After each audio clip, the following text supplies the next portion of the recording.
Hi, my name's Tanya Gray-Thompson and I'm co-chair of Living and Dying Well. And I'm joined by Robert Preston, who's director at Living and Dying Well.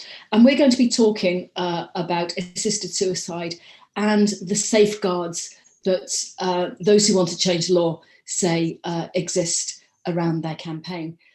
Now, Robert, the campaigners for assisted dying say their proposals include upfront safeguards to protect people. That on its own sounds great, but what would you say to that?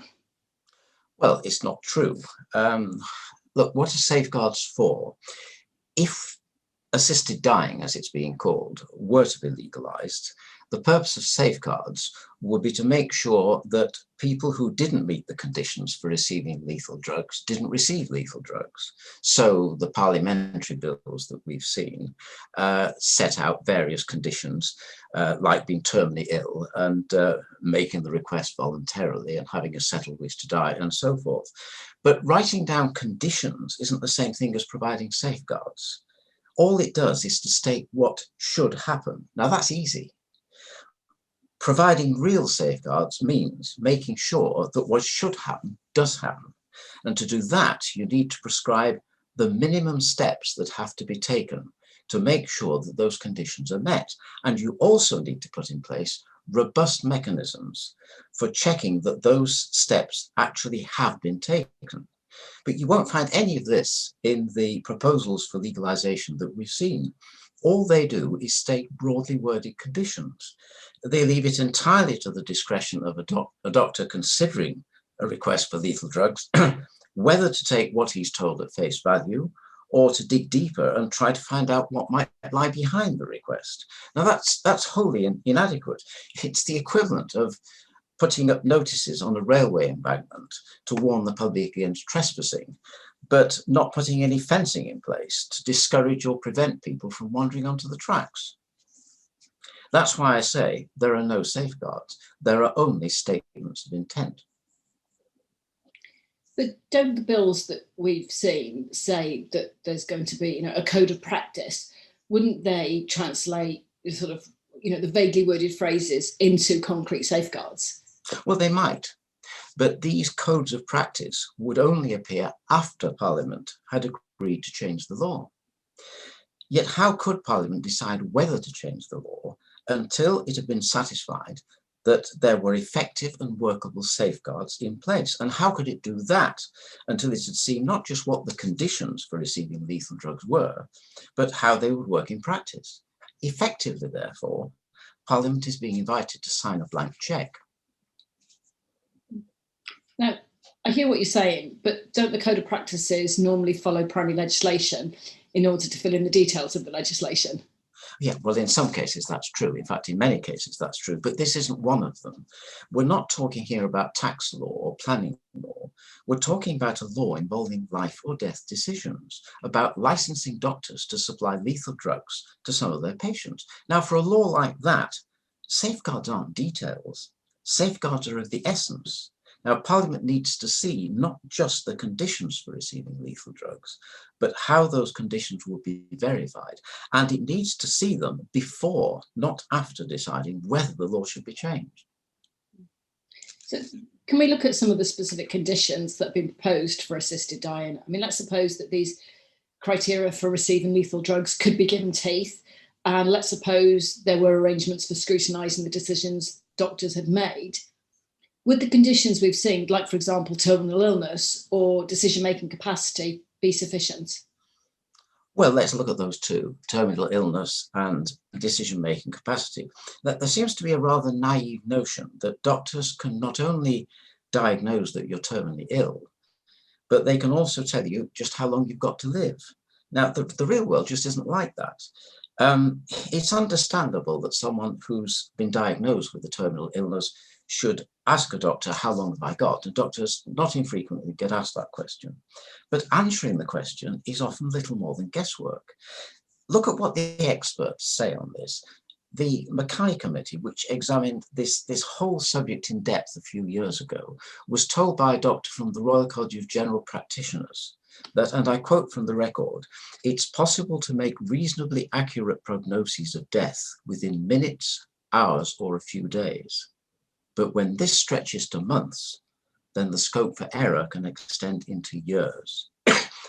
A doctor from the Royal College of Physicians agreed.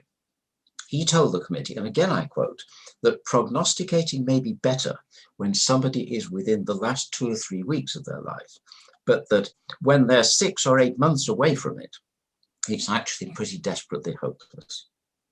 Now that's exactly what Oregon's found. And remember, Oregon is the model that campaigners have for legislation here. If you look at the official annual reports from Oregon, you see that while most people who receive lethal drugs took them within the first week or two, others held on to them for up to 3 years before swallowing them. Now, how long they'd have lived if they hadn't been supplied with lethal drugs is anyone's guess.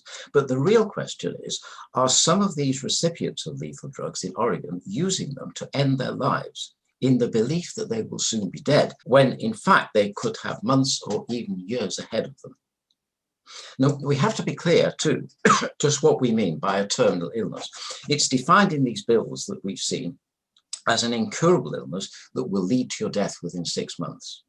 But let's suppose you have a chronic rather than a terminal illness, an incurable illness, like, for example, insulin-dependent diabetes, which is fairly common and which can be and is successfully managed with medication.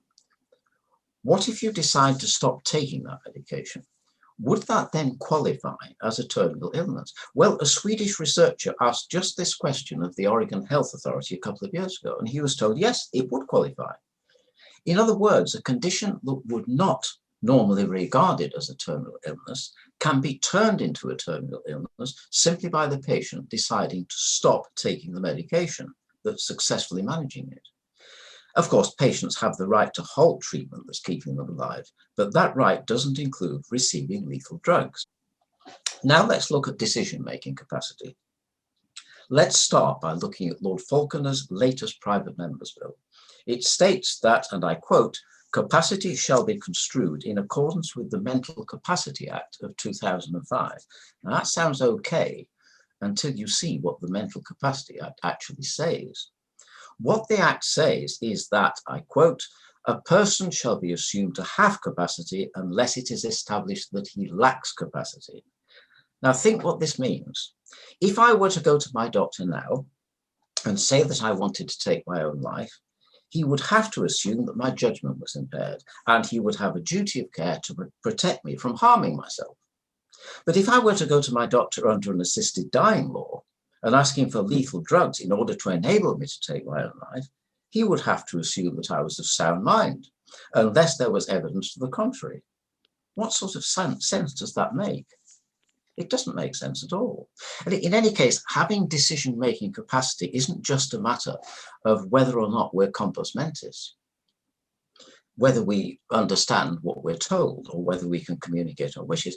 It's possible to have all our mental faculties intact and yet to have our judgment impaired by circumstances or by depression. Being diagnosed with a terminal illness can be a shattering experience for many people. When people are struggling to come to terms with their mortality, they can have bouts of transient depression. They can veer between one day wanting to die and the next day wanting to live. But none of this real-world trauma is reflected in the assisted dying bills that we've seen. Their focus is on promoting autonomy and choice. And they read like a simple checklist for running the rule over requests from people who know just what they're doing and are not encumbered by personal or family pressures. In the real world, most people's experience of life isn't about exerting their autonomy. It's about coping with their lives as they find them, often at the same time as resolving other worries such as financial or domestic problems. And you've also said in your book, which is called Death by Appointment, A Rational Guide to the Assisted Dying Debate, that you wrote with Laura Balrose Finlay, you said that it's doubtful that doctors are qualified to make some of the assessments required. Could you explain a bit more about that? Yes, there's an assumption being made in all this that doctors should be at the center of implementing any assisted dying regime. They should not just be the ones to hand out lethal drugs, they should also be the ones who decide who should and should not qualify to receive lethal drugs. Now, to an extent, that's understandable, as long as the question of prescribing lethal drugs is linked with designated clinical states, like terminal illness, for example. Then doctors have a role to play in terms of diagnosis and prognosis. But I put it to you that the assisted dying debate as a whole is not really a medical debate. The driving forces are predominantly personal rather than medical, or social indeed. If you doubt that, just look at reports from Oregon and at the reasons people there give for seeking lethal drugs with which to take their own lives. Top of the list, they don't enjoy life as much as before. Halfway down the list, they feel a burden on their family and friends. The only medical reason listed, unrelieved pain or the fear of unrelieved pain, comes next to the bottom of the list and is cited only by a minority. And how many doctors today really know what's going on in their patients' lives? What sort of family pressures there are in the background, for instance, or how prone a patient is to bouts of transient depression. In many parts of the country, and especially in our big cities, the days of the traditional family doctor are a thing of the past.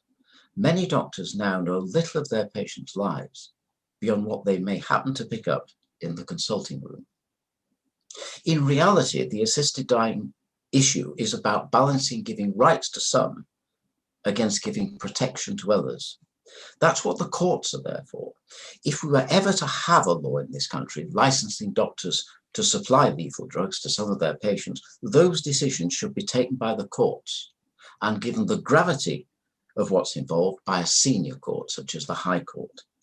Now, a doctor would have an input to make to that decision, for example, to advise the court on whether the person was terminally ill and what the prognosis was. But the request as a whole should be for the court and for the court alone to examine and decide. And those who want to change the laws say that they don't want to go any further, that, the bills we've seen, that is it. What do you feel about that in terms of the potential to expand it or to go much further? Yes, this is the slippery slope argument, isn't it? I mean, a fundamental problem with all these conditions for receiving lethal drugs is that they're arbitrary and therefore open to challenge. Take just one example. If, as we are told, the relief of suffering is the aim of legalized assisted suicide, then where is the logic in offering lethal drugs to people who are expecting to die in the near future, but withholding them from others who may have years of chronic illness to cope with? These contradictions arise because an assisted suicide law replaces what we have now, which is a law with a natural and rational boundary, with a law with an artificial and arbitrary boundary. Baroness Elizabeth Butler Slott, who was president of the family division of the High Court some years ago, put this rather well. This is what she wrote. Laws, like nation states, are more secure when their boundaries rest on natural frontiers. The law that we have rests on just such a natural frontier. It rests on the principle that we do not involve ourselves in deliberately bringing about the deaths of other people. Once exceptions are made to that principle, like terminal illness, that frontier becomes just a line in the sand, easily crossed and hard to defend. What I'm saying is that an assisted dying law, with its arbitrary and artificial boundaries, contains within itself the seeds of its own expansion. Very good point there, Robert. Robert, thank you very much for joining me on this podcast, and we'll speak to you again soon. Thank you.